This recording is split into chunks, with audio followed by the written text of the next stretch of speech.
Hello ಗೆಳೆಯರೆ, ತಮ್ಮೆಲ್ಲರಿಗೂ ಲಾ excellence IAS ಪ್ರಸ್ತುತಪಡಿಸುವ ಪ್ರಾಜೆಕ್ಟ್ ಸೇತು ಕಾರ್ಯಕ್ರಮಕ್ಕೆ ಸ್ವಾಗತ. ಈ ಒಂದು ಕಾರ್ಯಕ್ರಮದಲ್ಲಿ ಅಥವಾ ಇವತ್ತಿನ ಸಂಚಿಕೆಯಲ್ಲಿ ನಾವು ಇಂಡಿಯನ್ ರಿವರ್ ಸಿಸ್ಟಮ್ಸ್ಗಳ ಬಗ್ಗೆ ಸಂಕ್ಷಿಪ್ತವಾಗಿ ಮಾಹಿತಿಯನ್ನು ನೋಡಲಿದ್ದೇವೆ. ಹಾಗೂ ಈ ವರ್ಷದಲ್ಲಿ ನದಿಗಳಿಗೆ ಸಂಬಂಧಿಸಿದಂತೆ ಕರೆಂಟ್ ಅಫೇರ್ಸ್ನಲ್ಲಿ ಯಾವೆಲ್ಲ ವಿಷಯಗಳನ್ನು ನಾವು ಓದಿದ್ದೇವೆ ಅನ್ನುವಂಥದ್ರ ಬಗ್ಗೆನೂ ಒಂದ್ಸರಿ ರಿವಿಷನ್ ಮಾಡೋಣ. ಸೊ ಈ ಆರ್ಟಿಕಲ್ ನಮಗೆ ಯಾಕೆ ಫಸ್ಟ್ ಆಫ್ ಆಲ್ ಇಂಪಾರ್ಟೆಂಟ್ ಇದೆ ಅನ್ನುವಂತಹ ವಿಷಯವನ್ನು ತಿಳ್ಕೊಳ್ಳೋಣ. ಮೊದಲನೇದಾಗಿ ನಮಗೆಲ್ಲ ಗೊತ್ತಿರೋ ಹಾಗೆ ಭಾರತ ಒಂದು ಕೃಷಿ ಪ್ರಧಾನ ರಾಷ್ಟ್ರವಾಗಿದ್ದು ಬಹಳಷ್ಟು ಜನರು, ಭಾರತದಲ್ಲಿ ಸುಮಾರು 60% ಹೆಚ್ಚಿನ ಜನ ಕೃಷಿ ಚಟುವಟಿಕೆಗಳಲ್ಲಿ ಒಳಗೊಂಡಿರೋದ್ರಿಂದ ನೀರು ಅಥವಾ ಇರಿಗೇಷನ್ ಸಿಸ್ಟಮ್ ಅಥವಾ ನದಿಗಳ ಪಾತ್ರ ಭಾರತದ ಆರ್ಥಿಕ ವ್ಯವಸ್ಥೆ ಮತ್ತು ಸಾಮಾಜಿಕ ವ್ಯವಸ್ಥೆ ಮೇಲೆ ತುಂಬ ಜಾಸ್ತಿ ಇಂಪಾರ್ಟೆಂಟ್ ಬೀಳುತ್ತದೆ.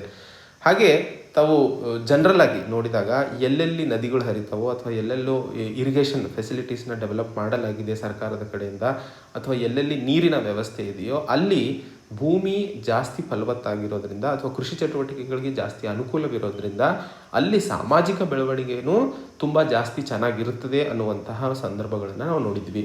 ಸೊ ಅದೇ ನಿಟ್ಟಿನಲ್ಲಿ ಇವತ್ತು ಈ ಆರ್ಟಿಕಲನ್ನು ನಾವು ಬೇರೆ ಡೈಮೆನ್ಷನ್ಸ್ಗಳಲ್ಲಿ ನೋಡೋದಕ್ಕಿಂತ ಅತಿ ಹೆಚ್ಚು ನಾವು ಜಿಯೋಗ್ರಫಿಕಲಿ ಭಾರತದಲ್ಲಿ ಯಾವ ರೀತಿಯಾಗಿ ಡ್ರೈನೇಜ್ ಬೇಸಿನ್ ಸಿಸ್ಟಮ್ ಹರಡ್ಕೊಂಡಿದೆ ಆ್ಯಂಡ್ ಎಲ್ಲೆಲ್ಲಿ ಇದೆ ಅನ್ನುವಂಥದ್ದನ್ನು ಮೊದಲನೇ ಹಂತದಲ್ಲಿ ತಿಳ್ಕೊಂಡ ಮೇಲೆ ತದನಂತರ ನೀವು ಬೇರೆ ಬೇರೆ ಸಂಚಿಕೆಗಳಲ್ಲಿ ಸಾಯಿಲ್ಸ್ ಆಫ್ ಇಂಡಿಯಾ ಆಗಿರಬಹುದು ಅಥವಾ ಅಗ್ರಿಕಲ್ಚರಲ್ ಇಂಡಿಯಾ ಆಗಿರಬಹುದು, ಇಂಡಸ್ಟ್ರೀಸ್ ಇನ್ ಇಂಡಿಯಾ ಆಗಿರಬಹುದು ಹಾಗೂ ಹ್ಯೂಮನ್ ಡೆವಲಪ್ಮೆಂಟ್ ಇನ್ ಇಂಡಿಯಾ ಆಗಿರಬಹುದು, ಈ ರೀತಿಯ ಟಾಪಿಕ್ಗಳನ್ನು ಓದಿದಾಗ ನೀವು ಅದಕ್ಕೂ ರಿಲೇಟ್ ಮಾಡಬೇಕು.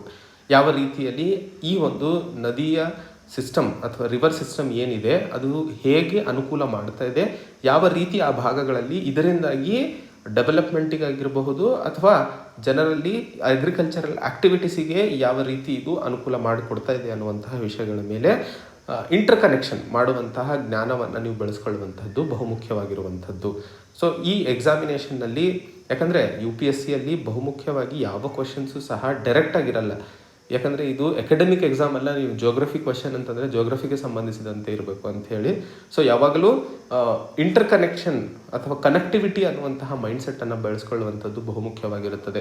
ಸೊ ಇವತ್ತು ಈ ಸಂಚಿಕೆಯಲ್ಲಿ ಭಾರತದಲ್ಲಿ ಇರುವಂತಹ ಇಂಡಿಯನ್ ರಿವರ್ ಸಿಸ್ಟಮ್ ಬಗ್ಗೆ ಒಂದಿಷ್ಟು ಪೂರ್ತಿ ಮಾಹಿತಿಯನ್ನು ನೋಡೋಣ. ಸೊ ಮೊದಲನೇ ಹಂತದಲ್ಲಿ ಡ್ರೈನೇಜ್ ಸಿಸ್ಟಮ್ ಇನ್ ಇಂಡಿಯಾ ಅನ್ನುವಂಥದ್ದು ಏನು ಅಂತ ತಿಳ್ಕೊಳ್ಳೋಣ. ಇಲ್ಲಿ ಡ್ರೈನೇಜ್ ಬೇಸಿನ್ ಮತ್ತು ಡ್ರೈನೇಜ್ ನೆಟ್ವರ್ಕ್ ಅನ್ನುವಂತಹ ಎರಡು ಪದಗಳನ್ನು ಉಪಯೋಗಿಸಲಾಗಿದೆ. ಡ್ರೈನೇಜ್ ಬೇಸಿನ್ ಅಂತಂದರೆ ಯಾವ ಒಂದು ಜಾಗದಲ್ಲಿ ನೀರು ಶೇಖರಣೆಯಾಗಿ ಅಲ್ಲಿಂದ ಅಂದರೆ ಟ್ರಿಬ್ಯೂಟರೀಸು ಡಿಸ್ಟ್ರಿಬ್ಯೂಟರೀಸ್ ಎರಡು ವರ್ಡ್ ಇದ್ದಾವೆ, ಇವುಗಳನ್ನು ನೆನಪಿಟ್ಕೊಳ್ಬೇಕು. ಮೊದಲನೇದು ಟ್ರಿಬ್ಯೂಟರೀಸ್ ಅಂತಂದ್ರೆ ಏನು, ಯಾವುದಾದರೂ ಮೇಯ್ನ್ ನದಿಗೆ ಬೇರೆ ಬೇರೆ ಸಣ್ಣ ಸಣ್ಣ ಚಾನಲ್ಗಳು ಅಥವಾ ಸಣ್ಣ ಸಣ್ಣ ನದಿಗಳು ಬಂದು ಏನು ಜಾಯಿನ್ ಆಗ್ತಾವೋ ಅದನ್ನು ನಾವು ಟ್ರಿಬ್ಯೂಟರೀಸ್ ಅಂತ ಕರಿತೀವಿ. ಹಾಗೆ ಡಿಸ್ಟ್ರಿಬ್ಯೂಟರೀಸ್ ಅಂದರೆ ಏನು, ಎಲ್ಲಿ ಮೇನ್ ನದಿಯಿಂದ ಹೋಗಿ ಬೇರೆ ಬೇರೆ ಡಿವಿಷನ್ಸ್ ಆಗ್ತಾವೋ ಇದನ್ನು ಡಿಸ್ಟ್ರಿಬ್ಯೂಟರಿ ಅಂತ ಕರಿತೀವಿ. ಟರ್ಮಿನಾಲಜೀಸ್ ನೆನಪಿಟ್ಕೊಳ್ಳೋದು ಬಹುಮುಖ್ಯವಾಗಿರುವಂಥದ್ದು. ಯಾವಾಗಲೂ ಜೋಗ್ರಫಿಯಲ್ಲಿ ಓದಬೇಕಾದ್ರೆ ಇದು ಇಂಪಾರ್ಟೆಂಟ್. ಇದು ನಿಮಗೆ ಅರ್ಥ ಆಗಿಬಿಡ್ತಾ ದೆನ್ ಪ್ಲೇನ್ ಟೆಕ್ಸ್ಟ್ ಇರುತ್ತೆ, ಅದು ಓದೋದಕ್ಕೆ ನಿಮಗೇನು ಜಾಸ್ತಿ ಕಷ್ಟ ಆಗಲ್ಲ. ಸೊ ಅದೇ ರೀತಿಯಲ್ಲಿ ಡ್ರೈನೇಜ್ ಬೇಸಿನ್ ಅಂತಂದರೆ ಯಾವೊಂದು ಜಾಗದಲ್ಲಿ ನೀರು ಶೇಖರಣೆ ಆಗಿಬಿಟ್ಟು ಯಾವುದಾದ್ರೂ ರೀಸನಿಂದ ಆಗಿರ್ಬೋದು, ಮಳೆಯಿಂದ ಆಗಿರಬಹುದು ಅಥವಾ ಮಂಜು ಕರಗೋದ್ರಿಂದ ಆಗಿರಬಹುದು, ಸೊ ಆಗಿಬಿಟ್ಟು ಆಮೇಲೆ ಅದು ಫ್ಲೋ ಆಗುತ್ತಲ್ಲ ಒಂದು ನೆಟ್ವರ್ಕ್ ಆಗಿ, ಅದನ್ನು ಡ್ರೈನೇಜ್ ನೆಟ್ವರ್ಕ್ ಅಂತ ಕರಿತೀವಿ. ಭಾರತದಲ್ಲಿ ಈ ನೀರು ಹರಿಯುವ ಪ್ರೋಸೆಸ್ ಅಥವಾ ನೀರು ಹರಿಯುವ ಹಂತಗಳನ್ನು 3 ಭಾಗಗಳಲ್ಲಿ ನಾವು ಡಿಸೈಡ್ ಮಾಡ್ತೀವಿ. ಮೊದಲನೇದು ಪೆನಿನ್ಸುಲಾರ್ ಡ್ರೈನೇಜ್ ಸಿಸ್ಟಮ್, ಅಂದರೆ ಪೆನಿನ್ಸುಲಾರ್ ಭಾರತದಲ್ಲಿ ಇರುವಂತಹ ಡ್ರೈನೇಜ್ ಸಿಸ್ಟಮ್ಗಳು ಏನೇನು. ಎರಡನೇ ಹಂತದಲ್ಲಿ ಹಿಮಾಲಯನ್ ಡ್ರೈನೇಜ್ ಸಿಸ್ಟಮ್, ಸೊ ಹಿಮಾಲಯದಲ್ಲಿ ಇರುವಂತಹ ಯಾವೆಲ್ಲ ಡ್ರೈನೇಜ್ ಸಿಸ್ಟಮ್ಗಳಿದ್ದಾವೆ. ಮೂರನೇ ಹಂತದಲ್ಲಿ ಇನ್ಲ್ಯಾಂಡ್ ಡ್ರೈನೇಜ್ ಸಿಸ್ಟಮ್. ಸೊ ಮೂರನೇ ಹಂತದಲ್ಲಿ ನಾವು ಓದುವಂಥದ್ದು ಇನ್ಲ್ಯಾಂಡ್ ಡ್ರೈನೇಜ್ ಸಿಸ್ಟಮ್ನ ಬಗ್ಗೆ. ಸೊ ಈ 3 ಹೆಡ್ಡಿಂಗ್ಸ್ಗಳಲ್ಲಿ ನಾವು ಡಿವೈಡ್ ಮಾಡ್ಕೊಂಡಿದ್ದೀವಿ, ಸೊ ದಟ್ ಅನುಕೂಲ ಆಗಲಿ ತಿಳ್ಕೊಳ್ಳೋದಕ್ಕೋಸ್ಕರ ಅಂಥೇಳಿ. ಮುಂದೆ ಮತ್ತೆ ಯಾವ್ಯಾವ ಪದಗಳು ಬಂದಾಗ ನಾವು ಅದನ್ನು ಸಂಕ್ಷಿಪ್ತವಾಗಿ ನೋಡೋಣ. ಸೊ ಮೊದಲನೇದಾಗಿ ನಾವು ಹಿಮಾಲಯನ್ ಡ್ರೈನೇಜ್ ಸಿಸ್ಟಮ್ನ ಬಗ್ಗೆ ಅರ್ಥೈಸ್ಕೊಳ್ಳಲಿದ್ದೇವೆ. ಹಿಮಾಲಯನ್ ಡ್ರೈನೇಜ್ ಸಿಸ್ಟಮ್ ಎಲ್ಲ ಅಂತಾರಾಷ್ಟ್ರೀಯ ರಿವರ್ಸ್ಗಳನ್ನು ಒಳಗೊಂಡಿರುತ್ತದೆ. ಎಲ್ಲ ಅಂತಾರಾಷ್ಟ್ರೀಯ ಭಾರತದ ರಿವರ್ಸ್ಗಳನ್ನು ಒಳಗೊಂಡಿರುತ್ತದೆ. ಮೊದಲನೇದಾಗಿ ಇಂಡಸ್, ಎರಡನೇದು ಗಂಗಾ, ಮೂರನೇದು ಬ್ರಹ್ಮಪುತ್ರ. ಈ 3 ನದಿಗಳನ್ನು ನಾವು ಇಂಡಸ್ ಡ್ರೈನೇಜ್ ಸಿಸ್ಟಮ್ ಕೆಳಗಡೆ ಓದುವಂಥದ್ದು. ಈ 3 ನದಿಗಳು ಬಹಳಷ್ಟು ಎಲ್ಲವೂ ಅಲ್ಲ, most of the rivers perennial ಆಗಿರ್ತವೆ. ಮೋಸ್ಟ್ ಆಫ್ ದ ರಿವರ್ಸ್ ಮತ್ತು ಅದರ ಟೆರಿಟರೀಸ್ ಪೆರಿನಿಯಲ್ ಆಗಿರ್ತವೆ. ಯಾಕಂದರೆ ಪ್ರಿಲಿಮ್ಸಲ್ಲಿ ಬಹಳಷ್ಟು ಸರಿ ಒಂದು ಸ್ಟೇಟ್ಮೆಂಟ್ ಕೊಡ್ತಾರೆ, all the Himalayan drainage systems are perennial ಅಥವಾ ದೇರ್ ಟ್ರಿಬ್ಯೂಟರೀಸ್ ಆರ್ ಪೆರಿನಿಯಲ್ ಅಂತ. ಎಲ್ಲವೂ ಪೆರಿನಿಯಲ್ ಅಲ್ಲ, ಬಹಳಷ್ಟು ನದಿಗಳು ಈ ಒಂದು ಹಿಮಾಲಯನ್ ಡ್ರೈನೇಜ್ ಸಿಸ್ಟಮಲ್ಲಿ ಇರುವಂಥವು ಪೆರಿನಿಯಲ್ ಆಗಿರ್ತವೆ. ಪೆರಿನಿಯಲ್ ಮತ್ತು ನಾನ್ ಪೆರಿನಿಯಲ್ ಅಂತ ಕರಿತೀವಿ. ಪೆರಿನಿಯಲ್ ಅಂತಂದರೆ ವರ್ಷಪೂರ್ತಿ ಹರಿಯುವಂತಹ ಸಂದರ್ಭವನ್ನು, ನದಿಯನ್ನು ನಾವು ಪೆರಿನಿಯಲ್ ಅಂತ ಕರಿತೀವಿ. ಹಾಗೆ ಈಗ ಸಪೋಸ್ ಮಾನ್ಸೂನ್ ಇದ್ದಾಗ ಅಷ್ಟೇ ಹರಿತಿರ್ತವೆ, ಮಾನ್ಸೂನ್ ಇಲ್ಲದೆ ಇದ್ದಾಗ ನೀರೇ ಇರಲ್ಲ ನದಿಯಲ್ಲಿ. ಸೊ ಅದನ್ನು ನಾನ್ ಪೆರಿನಿಯಲ್ ರಿವರ್ಸ್ ಅಂತ ಕರಿತೀವಿ. ಸೊ ಪೆರಿನಿಯಲ್ ಮತ್ತು ನಾನ್ ಪೆರಿನಿಯಲ್ ಈ ಒಂದು ಟರ್ಮಿನಾಲಜಿನ ನೀವು ಮತ್ತೆ ನೋಟ್ ಮಾಡ್ಕೊಳ್ಳಿ. ಹಿಂದಿನ ಇದರಲ್ಲಿ ನಾವು ಟ್ರಿಬ್ಯೂಟರಿ ಮತ್ತು ಡಿಸ್ಟ್ರಿಬ್ಯೂಟರಿ ನೋಡಿದ್ವಿ. ಇದರಲ್ಲಿ ಪೆರಿನಿಯಲ್ ಮತ್ತು ನಾನ್ ಪೆರಿನಿಯಲ್. ಹಾಗೂ ಹಿಮಾಲಯನ್ ಡ್ರೈನೇಜ್ ಸಿಸ್ಟಮ್ ಕೆಳಗಡೆ ಇರುವಂತಹ ನದಿಗಳು ಯೂತ್ಫುಲ್ ಸ್ಟೇಜ್ನಲ್ಲಿದ್ದಾವೆ. ಯೂತ್ಫುಲ್ ಸ್ಟೇಜ್ನಲ್ಲಿ ಇರೋದರಿಂದ ಯಾವಾಗಲೂ ರಿವರ್ಸ್ ಆ್ಯಂಡ್ ಲ್ಯಾಂಡ್ ಫಾರ್ಮ್ಸ್ ಅಂತಲೂ ಒಂದು ಟಾಪಿಕ್ ಇದೆ. ಯೂತ್ಫುಲ್ ಸ್ಟೇಜಲ್ಲಿ ಇರುವಂತಹ ನದಿಗಳು ವಾಟರ್ ಫಾಲ್ಸ್ನ ಫಾರ್ಮ್ ಮಾಡ್ತವೆ, ರ್ಯಾಪಿಡ್ಸ್ನ ಫಾರ್ಮ್ ಮಾಡ್ತವೆ, ಜಾರ್ಜಸನ್ನು ಫಾರ್ಮ್ ಮಾಡ್ತವೆ, ಅಲ್ಯೂಯಲ್ ಫ್ಯಾನ್ಸನ್ನು ಮತ್ತು ರಿವರ್ ಟೆರೆಸಸನ್ನು. ಇವೆಲ್ಲವೂ land formed by youthful rivers. Youthful rivers ಅಂತಂದರೆ ಇವು ಬಹಳ ರೀಸೆಂಟಾಗಿ ಹುಟ್ಟಿದಂತಹ ನದಿಗಳು ಅಥವಾ ರೀಸೆಂಟಾಗಿ ಫಾರ್ಮ್. ನಮಗೆಲ್ಲ ಗೊತ್ತಿರೋ ಹಾಗೆ ಹಿಮಾಲಯಸು ಆರ್ ಯಂಗ್ ಮೌಂಟೇನ್ಸ್. ಸೊ ಆ ಒಂದು ಹಂತದಲ್ಲಿ ಇಲ್ಲಿ ಇರುವಂತಹ ನದಿಗಳು ಯೂತ್ಫುಲ್ ಸ್ಟೇಜಲ್ಲಿದ್ದಾವೆ. ಯೂತ್ಫುಲ್ ಸ್ಟೇಜಲ್ಲಿ ಇರುವಂತಹ ನದಿಗಳಿಂದ ಯಾವೆಲ್ಲ ಲ್ಯಾಂಡ್ ಫಾರ್ಮ್ಸ್ಗಳು ಫಾರ್ಮ್ ಆಗ್ತವೆ ಅಂತಂದರೆ waterfalls, rapids, gorges, alluvial fans, river terraces. Waterfalls ಅಂತೂ ನಿಮಗೆ ಗೊತ್ತೇ ಇದೆ. ಅಲುವಿಯಲ್ ಫ್ಯಾನ್ಸ್ ಅಂತ ಹೇಳಿ ಯೂಶಲಿ ನೀವು ಗಂಗಾ ಹಾಗೂ ಬ್ರಹ್ಮಪುತ್ರ ನದಿ ಸಿಸ್ಟಮಲ್ಲಿ ಓದ್ತಾನೆ ಇರ್ತೀರ. ಯಾವಾಗಲೂ ಕೊನೆಯಲ್ಲಿ ಏನು ಸೆಡಿಮೆಂಟ್ಸು ನದಿ ಹರ್ಕೊಂಡು ಹೋಗಬೇಕಾದ್ರೆ ಯಾವೆಲ್ಲ ಸೆಡಿಮೆಂಟ್ಸನ್ನು ಅಥವಾ ಕಲ್ಲು, ಮಣ್ಣು, ಕಣಗಳನ್ನು ತೊಗೊಂಡು ಹೋಗಿ ಲಾಸ್ಟಿಗೆ ಸೆಟಲ್ಮೆಂಟ್ ಮಾಡುತ್ತಲ್ಲ, ಆ ಒಂದು ಏನು ಫಾರ್ಮ್ ಆಗುತ್ತೋ ಅದನ್ನು ಅಲ್ಯೂವಿಯಲ್ ಫ್ಯಾನ್ಸ್ ಅಂತ ಕರಿತೀವಿ. ರಿವರ್ ಟೆರೆಸಸ್, ಇದ್ರ ಬಗ್ಗೆ ರಿವರ್ಸ್ ಆ್ಯಂಡ್ ಲ್ಯಾಂಡ್ ಫಾರ್ಮ್ಸ್ ಒಂದು ಸಪ್ರೇಟ್ ಟಾಪಿಕೇ ಮಾಡಲಾಗುತ್ತದೆ. ಬಟ್ ಈ ಪಾಯಿಂಟನ್ನು ನೀವು ನೋಟ್ ಮಾಡ್ಕೊಳ್ಳಿ ಕಿ ಯೂತ್ಫುಲ್ ಸ್ಟೇಜಲ್ಲಿ ನದಿ ಇದ್ದಾಗ ವಾಟರ್ ಫಾಲ್ಸ್, ರ್ಯಾಪಿಡ್ಸ್, ಜಾರ್ಜಸ್, ಅಲ್ಯೂವಿಯಲ್ ಫೈನ್ಸ್ ಮತ್ತು ರಿವರ್ ಟೆರೆಸಸ್ ಫಾರ್ಮ್ ಆಗ್ತವೆ. ಇದು ಪ್ರಶ್ನೆ ಬರುವಂತಹ ಸಾಧ್ಯತೆ ತುಂಬ ಜಾಸ್ತಿ ಇದೆ. ಹಾಗೆ ಈ ಹಿಮಾಲಯನ್ ಡ್ರೈನೇಜ್ ಸಿಸ್ಟಮ್ನಲ್ಲಿ ಇರುವಂತಹ ನದಿಗಳು ಆ್ಯಂಟಿಸಿಡೆಂಟ್ ಇನ್ ನೇಚರ್ ಆಗಿದ್ದಾವೆ ಅನ್ನುವಂತಹ ಮಾತನ್ನು ಹೇಳಲಾಗ್ತಿದೆ. ಆ್ಯಂಟಿಸಿಡೆಂಟ್ ಅಂದರೆ ಏನು? ಇಲ್ಲಿ ಎರಡು ಬರ್ತವೆ ಮತ್ತೆ, ಆ್ಯಂಟಿಸಿಡೆಂಟ್ ಮತ್ತು ಕಾನ್ಸಿಕ್ವೆಂಟ್ ಅಂತ ಹೇಳಿ. ಇದು ಮತ್ತೆ ಎರಡು ಹೊಸ ಪದಗಳು ನಿಮಗೆ ಕಲಿಯೋಕ್ಕೋಸ್ಕರ. ಆ್ಯಂಟಿಸಿಡೆಂಟ್ ರಿವರ್ಸ್ ಮತ್ತು ಕಾನ್ಸಿಕ್ವೆಂಟ್ ರಿವರ್ಸ್ ಅಂತ ಕರಿತೀವಿ. ಆ್ಯಂಟಿಸಿಡೆಂಟ್ ರಿವರ್ಸ್ ಅಂದರೆ ಏನು? ನದಿ, ಹಿಮಾಲಯನ್ ನದಿಗಳು ಏನಿದಾವಲ್ಲ ಅವು ಅಲ್ಲಿನ ಮೌಂಟೇನ್ಸ್ ಫಾರ್ಮ್ ಆಗೋಕ್ಕಿಂತ ಮುಂಚೆನೇ ಇದ್ದಂತಹ ನದಿಗಳು. ಸೊ ಮೌಂಟೇನ್ಸ್ ಹೇಗೆ ಬೆಳೀತಾ ಹೋದ್ವೋ, ಅಂದರೆ ಸುತ್ತಮುತ್ತ ಇರುವಂತಹ, ಈಗ ಸಪೋಸ್ ನದಿ ಹರಿತಾ ಇತ್ತು, ಸುತ್ತಮುತ್ತ ಇರುವಂತಹ ಲ್ಯಾಂಡ್ ಫಾರ್ಮ್ ಯಾವಾಗ ಬೆಳೀತಾ ಹೋಯ್ತೋ ಅಥವಾ ಅಪ್ಲಿಫ್ಟ್ ಆಗ್ತಾ ಹೋಯ್ತೋ ಆವಾಗ ನದಿಯ ಡೈರೆಕ್ಷನ್ನು ಬದಲಾಗಲಿಲ್ಲ. ಅದು ಮೌಂಟೇನ್ಸನ್ನೇ ಕೊರೆದು ತನ್ನ ದಾರಿ ಅಥವಾ ತನ್ನ ಫ್ಲೋ ಏನಿತ್ತೋ ಅದನ್ನು ಹಾಗೆ ಮೇಂಟೈನ್ ಮಾಡಿತ್ತು. ಸೊ ಆ ಒಂದು ಹಂತದಲ್ಲಿ ಡೈರೆಕ್ಷನ್ ಫ್ಲೋ ಆಗಲಿಲ್ಲ. ಆ್ಯಂಡ್ ನದಿಯ ಫ್ಲೋ ಯೂತ್ಫುಲ್ ಸ್ಟೇಜಲ್ಲಿ ಇರೋದ್ರಿಂದ ಅದು ಫ್ರಿಕ್ಷನ್ ಜಾಸ್ತಿ ಇರೋದ್ರಿಂದ ಫ್ಲೋ ಚೇಂಜ್ ಆಗಲಿಲ್ಲ.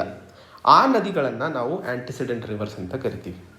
ಕಾನ್ಸಿಕ್ವೆಂಟ್ ರಿವರ್ಸ್ ಅಂತ ಹೇಳಿದೆ ಇನ್ನೊಂದು. ಕಾನ್ಸಿಕ್ವೆಂಟ್ ರಿವರ್ಸ್ ಅಂತಂದರೆ ಯಾವೆಲ್ಲ ನದಿಗಳು ಸ್ಲೋಪಿನ ಡೈರೆಕ್ಷನಲ್ಲಿ ಬದಲಾಗ್ತಾ ಹೋಗ್ತಾವೆ, ಅದ್ರದ್ದು ಫ್ಲೋ, ಅವುಗಳನ್ನು ನಾವು ಕಾನ್ಸಿಕ್ವೆಂಟ್ ರಿವರ್ಸ್ ಅಂತ ಕರಿತೀವಿ. ಸೊ ಆ್ಯಂಟಿಸಿಡೆಂಟ್ ರಿವರ್ಸ್ ಅಂತಂದರೆ ಜನರಲ್ ಆಗಿ ತಾವು ಇಷ್ಟೇ ನೆನ್ಪಿಟ್ಕೋಬೋದು, ಯಾವ ನದಿ ತನ್ನ ದಿಕ್ಕನ್ನು ಬದಲಾಯಿಸೋದಿಲ್ಲ ತನ್ನ ಟೋಪೋಗ್ರಫಿಯಲ್ಲಿ ಏನೇ ಬದಲಾವಣೆ ಆದರೂ.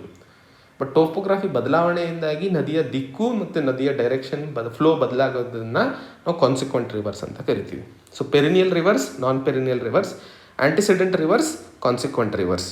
ಸೊ ಹಿಮಾಲಯನ್ ಡ್ರೈನೇಜ್ ಸಿಸ್ಟಮಲ್ಲಿ ನಾವು 3 ಸಿಸ್ಟಮ್ಗಳನ್ನು ಓದಲಿದ್ದೇವೆ. Indus river system, Ganga river system and Brahmaputra river system. ಇವು ಜನರಲ್ ಫೀಚರ್ಸ್ನ ಕೆಳಗಡೆ ನೀವು ಬರ್ಕೋಬಹುದು, general features of Himalayan drainage system. ಯಾಕಂದರೆ ಲಾಸ್ಟಿಗೆ ನಾವು difference between Himalayan drainage system and Indus river ಸಿಸ್ಟಮ್ನ ಬಗ್ಗೆ ಪ್ರಶ್ನೆಗಳು ಬರಬಹುದು ಅಲ್ಲೂ ಸಹ. ಸೊ ಅದಕ್ಕೋಸ್ಕರ ಈ ಪಾಯಿಂಟ್ಸ್ಗಳನ್ನು ನೀವು ಫೀಚರ್ಸ್ ಕೆಳಗಡೆ ಬರ್ಕೋಬಹುದು. ಎರಡನೇದರಲ್ಲಿ ಫೀಚರ್ಸ್ ಆಫ್ ಪೆನಿನ್ಸುಲಾರ್ ರಿವರ್ ಸಿಸ್ಟಮ್ನ ನೋಡ್ಬಿಡೋಣ. ಸೊ 3 ಕಂಪ್ಯಾರಿಸನ್ ಆಗಿಬಿಡ್ತವೆ. So features of peninsular river ಸಿಸ್ಟಮ್ನ ಬಗ್ಗೆ ಮಾತಾಡಬೇಕು ಅಂತಂದರೆ, ಪೆನಿನ್ಸುಲಾರ್ ಅನ್ನುವಂತಹ ರಿವರ್ ಡ್ರೈನೇಜ್ ಸಿಸ್ಟಮ್ನ ಅಡಿಯಲ್ಲಿ ಬರುವಂತಹ ನದಿಗಳು ಯಾವ್ಯಾವು ಅಂತಂದರೆ, ಮೊದಲನೇದು ಮಹಾನದಿ, ಎರಡನೇದು ಗೋದಾವರಿ, ಮೂರನೇದು ಕೃಷ್ಣ, ನಾಲ್ಕನೇದು ಕಾವೇರಿ. ಹಾಗೆ ಈ ಚಿತ್ರದಲ್ಲಿ ನೀವು ನೋಡಬಹುದು, ಇದೆಲ್ಲ ಪೆನಿನ್ಸುಲಾರ್ ಡ್ರೈನೇಜ್ ಸಿಸ್ಟಮ್ಗೆ ಸೇರುವಂತಹ ನದಿಗಳು. ಬಹಳಷ್ಟು ನದಿಗಳು ಇದ್ದಾವೆ ಇಲ್ಲಿ. ಇಂದ್ರಾವತಿ, ಪೆನ್ಗಂಗಾ, ಭೀಮಾ, ಪೆನ್ನಾರ್, ಹುಗ್ರಿ, ಕಾವೇರಿ, ಪಲಾರ್ ಇವೆಲ್ಲ ನದಿಗಳು ಪೆನಿನ್ಸುಲರ್ ರಿವರ್ ಸಿಸ್ಟಮಲ್ಲೇ ಬರ್ತವೆ. ಇಲ್ಲಿ ನಾವು ಎಕ್ಸಾಂಪಲಿಗೆ ಅಂತ ಹೇಳಿ ಒಂದು 4 ಉಪಯೋಗಿಸಿರುವಂಥದ್ದು. ಹಾಗೆ ಈ ಪೆನಿನ್ಸುಲಾರ್ ನದಿಗಳು ಹಿಮಾಲಯನ್ ಡ್ರೈನೇಜ್ ಸಿಸ್ಟಮ್ಕಿಂತ ಬಹಳ ಹಳೆಯವಾಗಿರ್ತವೆ. ಅಂದರೆ ಹಿಮಾಲಯನ್ ನದಿ ಸಿಸ್ಟಮ್ಗಳು ಪೆನಿನ್ಸುಲಾರ್ ನದಿ ಸಿಸ್ಟಮ್ ಆದಮೇಲೆ ಶುರು ಆಗಿರುವಂಥದ್ದು ಅನ್ನುವಂಥದ್ದು. ಸೊ ಈ ಫೀಚರ್ ತಾವು ನೆನ್ಪಿಟ್ಕೊಳ್ಳಿ. ಪೆನಿನ್ಸುಲಾರ್ ನದಿಯ ಡ್ರೈನೇಜ್ ಸಿಸ್ಟಮ್ನ ನದಿಗಳು older than Himalayan drainage system ಅಂಥೇಳಿ. ಮತ್ತು ಮೂರನೇದು, ಇದು ಮೋಸ್ಟ್ಲಿ ಸೀಸ್ನಲ್ ಆಗಿರುವಂಥದ್ದು. ನಾನು ಹೇಳಿದೆ ಮುಂದೆ ಒಂದು ಪದ ಉಪಯೋಗಿಸಿದ್ವಿ ನಾವು, ಪೆರಿನಿಯಲ್, ನಾನ್ ಪೆರಿನಿಯಲ್ ಅಂತ ಹೇಳಿ. ಪೆರಿನಿಯಲ್ ಅಂದರೆ ವರ್ಷ ಪೂರ್ತಿ ನೀರು ಇರ್ತದೆ ನದಿಯಲ್ಲಿ. ನಾನ್ ಪೆರಿನಿಯಲ್ ಅಂತಂದರೆ ಸೀಸ್ನಲ್ ಆಗಿರುವಂಥದ್ದು, ಮಾನ್ಸೂನ್ ಇದ್ದಾಗ ಇರುವಂಥದ್ದು, ಮಾನ್ಸೂನ್ ಇಲ್ಲದೆ ಇದ್ದಾಗ ಇಲ್ಲದೆ ಇರುವಂಥದ್ದು. ಸೊ ಪೆನಿನ್ಸುಲಾರ್ ನದಿಗಳು ಸೀಸ್ನಲ್ ಆಗಿರ್ತವೆ ಹೆಚ್ಚಿಗೆ, ಅವು ಪೆರಿನಿಯಲ್ ಆಗಿರ್ತವೆ ಜಾಸ್ತಿ. ಹಾಗೆ ಮೂರನೇ ಹಂತದಲ್ಲಿ erosional and carrying capacity is low. So ಈ ನದಿಗಳ ಎರೋಷನ್ ಕೆಪಾಸಿಟಿ ಹಾಗೂ ಏನು ಸೆಡಿಮೆಂಟ್ಸ್ ಕ್ಯಾರಿ ಅಂತಂದರೆ ಏನು ಕ್ಯಾರಿ ಮಾಡ್ತದೆ, ನದಿ ಹರಿಯಬೇಕಾದ್ರೆ ಚಿಕ್ಕ ಚಿಕ್ಕ ಮಣ್ಣಿನ ಕಣಗಳಾಗಿರಬಹುದು, ಚಿಕ್ಕ ಚಿಕ್ಕ ಕಲ್ಲುಗಳಾಗಿರಬಹುದು, ಸ್ಯಾಂಡ್ ಗ್ರೇವಲ್ಸ್ ಆಗಿರ್ಬೋದು, ಅವುಗಳನ್ನು ಕ್ಯಾರಿಯಿಂಗ್ ಕೆಪಾಸಿಟಿ ಏನಿರುತ್ತದೆ ತುಂಬ ಕಡಿಮೆ ಇರುತ್ತದೆ. ಯಾಕಂದರೆ ಇವು ಓಲ್ಡರ್ ರಿವರ್ಸ್, ವಯಸ್ಸಾದಂತಹ ನದಿಗಳು ಇವು. ಸೊ ಈಗ ಸಪೋಸ್ ವಯಸ್ಸಾದವರಿಗೆ ಭಾರ ಇರುವಂತಹ ವಸ್ತುಗಳನ್ನ ಎತ್ತೋದು ಕಷ್ಟ ಆಗುತ್ತಲ್ಲ, ಸೊ ಹಾಗೆ ಪೆರಿನಿಯಲ್ ನದಿಗಳು ವಯಸ್ಸಾದ ನದಿಗಳಾಗಿರೋದ್ರಿಂದ ಅವುಗಳ ಕ್ಯಾರಿಯಿಂಗ್ ಕೆಪಾಸಿಟಿ ಅಥವಾ ಎರೋಷನಲ್ ಕೆಪಾಸಿಟಿ ಕಡಿಮೆ ಇರುತ್ತದೆ. ಬಟ್ ಹಿಮಾಲಯನ್ ಡ್ರೈನೇಜ್ ಸಿಸ್ಟಮ್ನ ನದಿಗಳು ಇನ್ನೂ ಯೂತ್ಗಳಾಗಿರೋದ್ರಿಂದ ಇನ್ನೂ ಗಟ್ಟಿ ಶಕ್ತಿ ಜಾಸ್ತಿ ಇದೆ ಸೊ ಅವುಗಳಲ್ಲಿ. ಸೊ ಅದರಿಂದಾಗಿ ಎರೋಷನಲ್ ಕೆಪಾಸಿಟಿಯನ್ನು ನಾವು ಅಲ್ಲಿ ಜಾಸ್ತಿ ಕಾಣ್ತೀವಿ.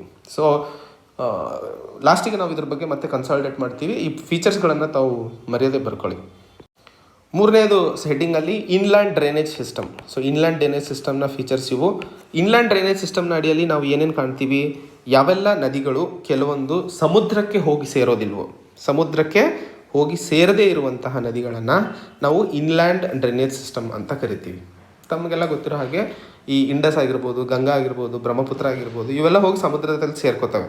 ಸೊ ಇನ್ಲ್ಯಾಂಡ್ ಡ್ರೈನೇಜ್ ಸಿಸ್ಟಮ್ನ ಅಡಿಯಲ್ಲಿ ಇರುವಂತಹ ನದಿಗಳು ಸಮುದ್ರಕ್ಕೆ ಹೋಗಿ ಸೇರೋದಿಲ್ಲ, ಅದು ಭಾರತದಲ್ಲೇ ಇದಾಗ್ತವೆ. ಸೊ ಅದಕ್ಕೆ ಉದಾಹರಣೆಯಾಗಿ ಘಗ್ಗರ್ ರಿವರ್ ಇದೆ ಹರಿಯಾಣದಲ್ಲಿ. ಈ ಒಂದು ನದಿ ಪ್ರಾಚೀನವಾಗಿ ಸರಸ್ವತಿ ನದಿಯ ಒಂದು ರೆಮನೆಂಟ್ ಆಗಿ ಅಂತ ಕರ್ಕೋತಾರೆ. ಇವತ್ತು ಈ ನದಿ ಸಮುದ್ರಕ್ಕೆ ಹೋಗಿ ಸೇರೋದಿಲ್ಲ. ಇದು ಹನುಮಾನ್ಗರ್ ಅಂತ ಹೇಳಿ ರಾಜಸ್ಥಾನದಲ್ಲಿ ಮರಳಿನಲ್ಲಿ ಇದು ಮಾಯ ಹೋಗುತ್ತೆ, ಅಂದರೆ ಅಲ್ಲಿ ಹೋಗಿ ಕುಸಿದೋಗುತ್ತೆ, ಅದು ಸಮುದ್ರಕ್ಕೆ ಹೋಗೋದಿಲ್ಲ. ಸೊ ಇದು ಒಂದು ಘಗ್ಗರ್ ನದಿ ಅನ್ನುವಂಥದ್ದು ಇನ್ಲ್ಯಾಂಡ್ ಡ್ರೈನೇಜ್ ಸಿಸ್ಟಮಿಗೆ ಒಂದು ಉದಾಹರಣೆ. ಎರಡನೇದು ಲೂನಿ ನದಿ, ಇದು ಸಹ ರಾಜಸ್ಥಾನದಲ್ಲಿ ಒರಿಜಿನೇಟ್ ಆಗುತ್ತೆ, ಅಜ್ಮೇರ್ ಹತ್ರ. ತದನಂತರ ಒಂದಿಷ್ಟು ದೂರ ಹೋದ್ಮೇಲೆ ಥಾರ್ ಡೆಸರ್ಟ್ನಲ್ಲಿ, ರನ್ ಆಫ್ ಕಚ್ನಲ್ಲಿ ಇದು ಮಾಯ ಹೋಗುತ್ತದೆ. ಅಲ್ಲಿ ಹೋದ್ಮೇಲೆ ಅದು ಫ್ಲೋ ಒಳಗೆ ಹೋಗ್ಬಿಡುತ್ತದೆ, ಅದು ಸಮುದ್ರಕ್ಕೆ ಹೋಗಿ ಸೇರೋದಿಲ್ಲ. ಅದಕ್ಕೆ ಇದನ್ನು ಎರಡನೇ ಉದಾಹರಣೆಯಾಗಿ ತಗೋಬಹುದು. ಘಗ್ಗರ್ ನದಿ ಹರಿಯಾಣದಲ್ಲಿ, ಲೂನಿ ನದಿ ರಾಜಸ್ಥಾನದಲ್ಲಿ. ಅಕ್ಸೈ ಚಿನ್ ರೀಜನ್ ಲಡಾಖ್ನಲ್ಲಿ ಏನಿದೆ ಅಲ್ಲೂ ಸಹ ನಾವು ಹೆಚ್ಚಿನ ಇನ್ಲ್ಯಾಂಡ್ ಡ್ರೈನೇಜ್ ಸಿಸ್ಟಮ್ಗಳನ್ನು ನಾವು ಕಾಣುತ್ತೇವೆ. ಸೊ ಇದು 3 ಉದಾಹರಣೆಗಳನ್ನು ತಾವು ನೋಟ್ ಮಾಡ್ಕೊಳ್ಳಿ ಮುಖ್ಯವಾಗಿ. ಇದರ ಜೊತೆಯಲ್ಲಿ ಇನ್ಲ್ಯಾಂಡ್ ಡ್ರೈನೇಜ್ ಸಿಸ್ಟಮ್ನ ಕ್ಯಾರೆಕ್ಟರಿಸ್ಟಿಕ್ ಫೀಚರ್ಸ್ಗಳ ಬಗ್ಗೆ ಮಾತಾಡಬೇಕು ಅಂತಂದರೆ, ಇವು ಹೋಗ್ಬಿಟ್ಟು ಇನ್ಲ್ಯಾಂಡ್ ಸೀಸ್ ಅಥವಾ ಲೇಕ್ಸ್ಗಳಿಗೆ ಜಾಯಿನ್ ಆಗ್ತವೆ. ಬೇರೆ ಪೆರಿನಿಯಲ್ ಮತ್ತು ಹಿಮಾಲಯನ್ ಡ್ರೈನೇಜ್ ಸಿಸ್ಟಮ್ಗಳು ಹೋಗಿ ಸಮುದ್ರದಲ್ಲಿ ಸೇರುವಂತಹ ವಿಷಯಗಳನ್ನು ನೋಡಿದ್ವಿ. ಎರಡನೇ ಹಂತದ ಇನ್ಲ್ಯಾಂಡ್ ಡ್ರೈನೇಜ್ ಸಿಸ್ಟಮಿಗೆ ಹೆಚ್ಚಿನ ನೀರಿನ ಸಪ್ಲೈ ಅಥವಾ ನೀರು ಪೂರೈಕೆ ರೈನಿ ವಾಟರ್ ಅಥವಾ ಮಳೆಯಿಂದಾಗಿ ಆಗುವಂಥದ್ದು. ಮತ್ತು ಈ ಒಂದು ರೈನಿ ಸೀಸನ್ನಲ್ಲಿ ಅಥವಾ ಮಾನ್ಸೂನ್ ಸಮಯದಲ್ಲಿ ಫ್ಲ್ಯಾಶ್ ಫ್ಲಡ್ಸ್ ಆಗುವಂತಹ ಚಾನ್ಸಸ್ಸು ಈ ಒಂದು ಇನ್ಲ್ಯಾಂಡ್ ಡ್ರೈನೇಜ್ ಸಿಸ್ಟಮ್ನಲ್ಲಿ ತುಂಬ ಜಾಸ್ತಿ ಇರುತ್ತದೆ. ಮತ್ತು ಬರಗಾಲದಲ್ಲಿ ಅಥವಾ ಡ್ರೈ ಸೀಸನ್ನಲ್ಲಿ ಯೂಶಲಿ ಈ ನದಿಗಳು ಹೋಗ್ತವೆ. ಸೊ ಅದೇ ಹೇಳ್ತಾ ಇದ್ದಲ್ಲ. ಸೊ ಇದನ್ನು ಸಹ ನಾನ್ ಪೆರಿನಿಯಲ್ ರಿವರ್ ಅಂತಲೇ ನೀವು ಒಂದೇ ಪದದಲ್ಲಿ ಕರಿಬಹುದು. ಸೊ ಇದು ಇಷ್ಟು 3 ಹಂತದಲ್ಲಿ ಇರುವಂತಹ ಅಥವಾ 3 ಭಾಗಗಳಲ್ಲಿ ನಾವು ವಿಂಗಡಣೆ ಮಾಡಿದಂತಹ ಭಾರತದ ರಿವರ್ ಸಿಸ್ಟಮ್ನ ಕ್ಯಾರೆಕ್ಟರಿಸ್ಟಿಕ್ ಫೀಚರ್ಸ್ಗಳನ್ನು ಸಂಕ್ಷಿಪ್ತವಾಗಿ ನೋಡಿದ್ವಿ. ಸೊ ಹಿಂದಿನ ಹಂತದಲ್ಲಿ ನಾವು ಭಾರತದಲ್ಲಿ ಇರುವಂತಹ ಲೊಕೇಶನ್ ಸ್ಪೆಸಿಫಿಕ್ 3 ವಿಭಜನೆಗಳನ್ನು ನೋಡಿದ್ವಿ ನದಿಗಳ ಬಗ್ಗೆ. ಹಿಮಾಲಯನ್ ಡ್ರೈನೇಜ್ ಸಿಸ್ಟಮ್ ಆಯಿತು, ಪೆನಿನ್ಸುಲಾರ್ ರಿವರ್ಸ್ ಡ್ರೈನೇಜ್ ಸಿಸ್ಟಮ್ ಆಯಿತು, 3ನೇ ಹಂತದಲ್ಲಿ ಇನ್ಲ್ಯಾಂಡ್ ಡ್ರೈನೇಜ್ ಸಿಸ್ಟಮ್ ಬಗ್ಗೆ ನೋಡಿದ್ವಿ. ಇವಾಗ ಭಾರತದಲ್ಲಿ ಪೂರ್ವದ ಕಡೆಗೆ ಮತ್ತು ಪಶ್ಚಿಮದ ಕಡೆಗೆ ಹರಿಯುವಂತಹ ಆಧಾರದ ಮೇಲೆ ನದಿಗಳನ್ನು ಸಹ ನಾವು ಡಿವೈಡ್ ಮಾಡಬಹುದು. ಸೊ ಪೂರ್ವದ ಕಡೆಗೆ ಹರಿಯುವಂತಹ ನದಿಗಳು ಮತ್ತು ಪಶ್ಚಿಮದ ಕಡೆಗೆ ಹರಿಯುವಂತಹ ನದಿಗಳಲ್ಲೂ ಒಂದಿಷ್ಟು ವ್ಯತ್ಯಾಸಗಳಿದ್ದಾವೆ. ಅವುಗಳ ಬಗ್ಗೆ ಈ ಹಂತದಲ್ಲಿ ನೋಡಲಿದ್ದೇವೆ. ಯಾವೆಲ್ಲ ನದಿಗಳು ಪೂರ್ವದ ಕಡೆಗೆ ಹರಿತಾವೋ ಅವು ಹೋಗಿ ಬೇ ಆಫ್ ಬೆಂಗಾಲ್ನಲ್ಲಿ ಡಿಸ್ಪೋಸ್ ಆಗ್ತವೆ ಅಥವಾ ಅಲ್ಲಿ ಹೋಗಿ ಕೂಡ್ಕೊಳ್ತವೆ. ಯಾವೆಲ್ಲ ಪಶ್ಚಿಮದ ಕಡೆಗೆ ಹರಿತಾವೋ ಆ ನದಿಗಳು ಅರೇಬಿಯನ್ ಸೀನಲ್ಲಿ ಹೋಗಿ ಕೂಡ್ಕೋತವೆ. ಬಹಳಷ್ಟು ನದಿಗಳು ಭಾರತದಲ್ಲಿ ಮ್ಯಾಕ್ಸಿಮಮ್ ಮೆಜಾರಿಟಿ ನದಿಗಳು ಹೋಗಿ ಕೂಡುವಂಥದ್ದು ಪೂರ್ವದ ಕಡೆಗೆ ಬೇ ಆಫ್ ಬೆಂಗಾಲ್ನಲ್ಲಿ ಅನ್ನುವಂಥದ್ದನ್ನು ನೆನ್ಪಿಟ್ಕೊಳ್ಳಿ. ಸೊ ವೆಸ್ಟ್ ಫ್ಲೋಯಿಂಗ್ ರಿವರ್ಸ್, ಪಶ್ಚಿಮದ ಕಡೆಗೆ ಹರಿಯುವಂತಹ ನದಿಗಳು ಇವು. ಸೊ ಈ ಪಶ್ಚಿಮದ ಕಡೆಗೆ ಹರಿಯುವಂತಹ ನದಿಗಳು ಮತ್ತು ಪೂರ್ವದ ಕಡೆಗೆ ಹರಿಯುವಂತಹ ನದಿಗಳ ಬಗ್ಗೆ ಒಂದಿಷ್ಟು ಫೀಚರ್ಸ್ಗಳ ಬಗ್ಗೆ ನೋಡ್ಕೊಳ್ಳೋಣ. ಇದನ್ನು ನೋಟ್ ಮಾಡ್ಕೊಳ್ಳಿ. ಸೊ ಪಶ್ಚಿಮದ ಕಡೆಗೆ ಹರಿಯುವಂತಹ ನದಿಗಳು ಯೂಶಲಿ ಮೌಂಟೇನ್ಸ್ಗಳ ನಡುವೆ ಹರಿಯುವಂತಹ ನದಿಗಳು ಇವುಗಳ ಕ್ಯಾಚ್ಮೆಂಟ್ ಏರಿಯಾ ತುಂಬ ನ್ಯಾರೋ ಆಗಿರುತ್ತದೆ. ಯಾಕಂದರೆ ಮೌಂಟೇನ್ಸ್ಗಳ ನಡುವೆ ಹರಿಯೋದ್ರಿಂದ ನದಿಯ ಕ್ಯಾಚ್ಮೆಂಟ್ ಏರಿಯಾ ಏನಿರುತ್ತದೆ ಇದು ನ್ಯಾರೋ ಆಗಿರುತ್ತದೆ, ಎಲಾಂಗೇಟ್ ಉದ್ದ ಇರುತ್ತದೆ. ಹೌದಾ? ಈಸ್ಟ್ ಫ್ಲೋಯಿಂಗ್ ರಿವರ್ಸ್ ಆ ದಿಕ್ಕಿನಲ್ಲಿ ನೋಡಿದ್ರೆ ಕ್ಯಾಚ್ಮೆಂಟ್ ಏರಿಯಾ ವೈಡ್ ಇರುತ್ತದೆ. ನದಿಗಳು ಹರಿಯುವಂತಹ ಈ ಏರಿಯಾವನ್ನು ಇಲ್ಲಿ ಚಿತ್ರದಲ್ಲಿ ತಾವು ನೋಡಬಹುದು. ಯಾವ ಫ್ಲೋ ಡೈರೆಕ್ಷನ್ನ ತೋರಿಸ್ತಾ ಇದ್ದೀನಿ. ಈ ಕ್ಯಾಚ್ಮೆಂಟ್ ಏರಿಯಾ ಏನಿರುತ್ತದೆ ಇದು ತುಂಬ ಜಾಸ್ತಿ ಇರುತ್ತದೆ ಆ್ಯಂಡ್ ಫ್ಯಾನ್ ಶೇಪ್ಡ್ ಇರುತ್ತದೆ. ಯಾಕಂದರೆ ನದಿ ಹಿಂಗೆ ಹರಿಯೋದ್ರಿಂದ ನಾವು ಇದನ್ನು ಫ್ಯಾನ್ ಶೇಪ್ಡ್ ಅಂತಲೇ ಕರಿತೀವಿ. ಇದು ಮೊದಲನೇ ಫೀಚರ್. ಇದ್ರದ್ದು ಕ್ಯಾಚ್ಮೆಂಟ್ ಏರಿಯಾ ನ್ಯಾರೋ ಇರುತ್ತದೆ, ಎಲಾಂಗೇಟ್ ಉದ್ದ ಇರುತ್ತದೆ. ಎಲಾಂಗೇಟೆಡ್ ಅಂದರೆ ಉದ್ದ. ಸೊ ಈಸ್ಟ್ ಫ್ಲೋಯಿಂಗ್ ಪೂರ್ವದ ಕಡೆ ಹರಿಯುವಂತಹ ನದಿಗಳದ ವೈಡ್ ಇರುತ್ತದೆ ಆ್ಯಂಡ್ ಇವ್ರದ್ದು ಶೇಪ್ ಫ್ಯಾನ್ ಶೇಪ್ ಆಗಿರ್ತದೆ. ಸೊ ಪಶ್ಚಿಮದ ಕಡೆಗೆ ಹರಿಯುವಂತಹ ನದಿಗಳು ಡೆಲ್ಟಾಸ್ ಫಾರ್ಮ್ ಮಾಡೋದಿಲ್ಲ. ನೆನ್ಪಿಟ್ಕೊಳ್ಳಿ, ಇದು ಬಹಳ ಮುಖ್ಯ. ಇದು ಪ್ರಿಲಿಮ್ಸ್ನಲ್ಲಿ ಸ್ಟೇಟ್ಮೆಂಟ್ ಬೇಸ್ಡ್ ಕ್ವಶನ್ಸ್ನಲ್ಲಿ ತುಂಬ ಇಂಪಾರ್ಟೆಂಟಾಗಿ ಕೇಳುವಂತಹ ಪ್ರಶ್ನೆ ಇದು. West flowing rivers deltas form ಮಾಡೋದಿಲ್ಲ. ಯಾಕೆ ಹೇಳ್ತೀವಿ. ಇದು ವೆಸ್ಟ್ ಫ್ಲೋಯಿಂಗ್ ರಿವರ್ಸ್ ಮಾಡಲ್ಲ. ಪಶ್ಚಿಮದ ಕಡೆ ಹರಿಯುವಂತಹ ನದಿಗಳು ಡೆಲ್ಟಾಸ್ ಫಾರ್ಮ್ ಮಾಡೋದಿಲ್ಲ ಅಂತಂದರೆ ಪೂರ್ವದ ಕಡೆ ಹರಿಯುವಂತಹ ನದಿಗಳು ಡೆಲ್ಟಾಸ್ ಆ್ಯಂಡ್ ಡೆಲ್ಟಾಯಿಕ್ ಡೆಪೋಸಿಷನ್ನ ನಾವು ಕಾಣ್ತೀವಿ. ಯಾಕೆ ಅಂತಂದರೆ ಮೊದಲನೇದು, ಪಶ್ಚಿಮದ ಕಡೆಗೆ ಹರಿಯುವಂತಹ ನದಿಗಳು ಏನು ಫ್ಲೋ ಲೆಂತ್ ಇದೆಯಲ್ಲ ಅದು ತುಂಬ ಕಡಿಮೆ ಇರುತ್ತದೆ. ಅಂದರೆ ಜಾಸ್ತಿ ಡಿಸ್ಟೆನ್ಸ್ ಇಲ್ಲ ಅವುಗಳಿಗೆ. ಮೊದಲನೇ ನಾನು ಹೇಳಿದೆ ಪಶ್ಚಿಮದ ಕಡೆಗೆ ಹರಿಯುವಂತಹ ನದಿಗಳು ತುಂಬ ಕಡಿಮೆ ಪೂರ್ವದ ಕಡೆ ಕಂಪೇರ್ ಮಾಡಿದರೆ. ಎರಡನೇದು, ಈ ನದಿಗಳು ಏನು ಪಶ್ಚಿಮದ ಕಡೆಗೆ ಹರಿತಿದ್ದಾವಲ್ಲ ಅವು ಸೆಡಿಮೆಂಟ್ಸ್ನ ಕ್ಯಾರಿ ಮಾಡೋದಿಲ್ಲ. ಸೆಡಿಮೆಂಟ್ಸ್ ಅಂತಂದರೆ ನಾನು ಆವಾಗಲೇ ಹೇಳಿದೆ, ಈ ಮಣ್ಣಿನ ಸ್ಯಾಂಡ್ ಗ್ರೇವಲ್ಸ್ ಆಗಿರಬಹುದು ಅಥವಾ ಸ್ಯಾಂಡ್ ಆಗಿರಬಹುದು, ಅದುಗಳನ್ನು ಕ್ಯಾರಿ ಮಾಡಿದಾಗ ಕೊನೆಗೆ ಸಮುದ್ರಕ್ಕೆ ಸೇರುವ ಮುಂಚೆ ಅಲ್ಲಿ ನದಿ ಆ ಒಂದು ಮಣ್ಣನ್ನು ಡೆಪಾಸಿಟ್ ಮಾಡುತ್ತದೆ. ಆ ಡೆಪಾಸಿಟ್ ಮಾಡುವಂತಹ ಪ್ಲೇಸನ್ನು ನಾವು ಡೆಲ್ಟಾಸ್ ಅಂತ ಕರಿತೀವಿ. ಸೊ ಈ ಡೆಲ್ಟಾಸು ಪಶ್ಚಿಮದ ಕಡೆಗೆ ಹರಿಯುವಂತಹ ನದಿಗಳಲ್ಲಿ ಇರೋದಿಲ್ಲ, ಪೂರ್ವದ ಕಡೆಗೆ ಹರಿಯುವಂತಹ ನದಿಗಳಿಗೆ ಕಾಣ್ತೀವಿ. ಯಾಕಂದರೆ ಡಿಸ್ಟೆನ್ಸ್ ಆಫ್ ರಿವರ್ ಜಾಸ್ತಿ ಇರೋದ್ರಿಂದ ಅವು ಫ್ಲೋ ಆಗಬೇಕಾದ್ರೆ ಅವುಗಳನ್ನು ಜೊತೆಗೆ ಎಳ್ಕೊಂಡು ಹೋಗ್ತವೆ. ಆ್ಯಂಡ್ ಎರಡನೇ ಹಂತದಲ್ಲಿ ಇನ್ನೊಂದು ಮುಖ್ಯವಾದದ್ದು, ಭಾರತದ ಟೋಪೋಗ್ರಫಿ ನೋಡಿದಾಗ ಪೆನಿನ್ಸುಲರ್ ರೀಜನ್ನಲ್ಲಿ ಇರುವಂತಹ ಜಾಗ ಏನಿದೆಯೋ ಇದು ಪೂರ್ವದ ಕಡೆಗೆ ಟಿಲ್ಟ್ ಆಗಿರುವಂಥದ್ದು. ಸೊ ಪೂರ್ವದ ಕಡೆಗೆ ಟಿಲ್ಟ್ ಆಗಿರೋದ್ರಿಂದ ಬಹಳಷ್ಟು ನದಿಗಳು ಪೂರ್ವದ ಕಡೆಗೆ ಹರಿತಿರುವಂಥದ್ದು. ಆ್ಯಂಡ್ ಈ ಕಡೆ ತಮಗೆಲ್ಲ ಗೊತ್ತಿದೆ ವೆಸ್ಟರ್ನ್ ಘಾಟ್ಸ್ ಇರೋದು. Western Ghats most continuous mountains, ಇಲ್ಲಿ ನಮಗೆ ಗ್ಯಾಪ್ಗಳು ಜಾಸ್ತಿ ಸಿಗಲ್ಲ. ಈಸ್ಟ್ ಕಡೆಗೆ ಇರುವಂಥದ್ದು ವೆಸ್ಟರ್ನ್ ಘಾಟ್ಸ್ ಅಲ್ಲ ಈಸ್ಟರ್ನ್ ಘಾಟ್ಸ್. ಈಸ್ಟರ್ನ್ ಘಾಟ್ಸಲ್ಲಿ ನಾವು ಬಹಳಷ್ಟು ಗ್ಯಾಪ್ಸ್ಗಳನ್ನು ಕಾಣ್ತೀವಿ. ಗೊತ್ತಾಯ್ತಾ? ಈ ಬಹಳಷ್ಟು ಗ್ಯಾಪ್ಸ್ಗಳಿರೋದ್ರಿಂದ ಆ್ಯಂಡ್ ಟೋಪೋಗ್ರಫಿ ಟಿಲ್ಟ್ ಪೂರ್ವದ ಕಡೆಗೆ ಜಾಸ್ತಿ ಇರೋದ್ರಿಂದ ಬಹಳಷ್ಟು ನದಿಗಳು ಈ ಕಡೆನೇ ಹರಿತವೆ. ಸೊ ಸ್ಲೋಪು ಇದೆ ಆ್ಯಂಡ್ ನದಿಗಳು ತುಂಬ ದೂರನೂ ಹರಿತಾ ಇದ್ದಾವೆ. ಹರಿತಾ ಇರೋದು ಎರಡೂ ಕಾರಣಕ್ಕೆ ನಾವು ಸೆಡಿಮೆಂಟ್ಸ್ಗಳು ಅಕ್ಯುಮುಲೇಟ್ ಆಗುವಂತಹ ಸಂದರ್ಭಗಳನ್ನು ಜಾಸ್ತಿ ನೋಡ್ತೀವಿ. ಲಾಜಿಕ್ ಅರ್ಥ ಆಯ್ತಲ್ಲ? ನೆನ್ಪಿಟ್ರಿ. ಸೊ ಇದು ಬೈಹಾಟ್ ಹೊಡೆಯೋ ಅವಶ್ಯಕತೆ ಇಲ್ಲ. ಡೆಲ್ಟಾಸ್ ಪಶ್ಚಿಮದ ಕಡೆಗೆ ಆಗಲ್ಲ, ಯಾಕಂದರೆ ನದಿಗಳು ತುಂಬ ಶಾರ್ಟ್ ಡ್ಯೂರೇಷನ್ನಿಗೆ ಫ್ಲೋ ಆಗ್ತವೆ. ಶಾರ್ಟ್ ಡ್ಯೂರೇಷನಲ್ಲಿ ಫ್ಲೋ ಆಗೋದಲ್ಲದೆ ಟಿಲ್ಟ್ ಈ ಕಡೆ ಜಾಸ್ತಿ ಇರೋದ್ರಿಂದ ನದಿಯ ಪ್ರವಾಹ ಏನಿರುತ್ತದೆ ಅಲ್ಲ, ಹರಿಯುವ ಪ್ರವಾಹ ಅದು ಪೂರ್ವದ ಕಡೆಗೆ ಹರಿಯುವಂತಹ ನದಿಗಳಲ್ಲಿ ಜಾಸ್ತಿ ಇರುತ್ತದೆ ಪಶ್ಚಿಮದ ಕಡೆಗೆ ಕಂಪೇರ್ ಮಾಡಿದರೆ.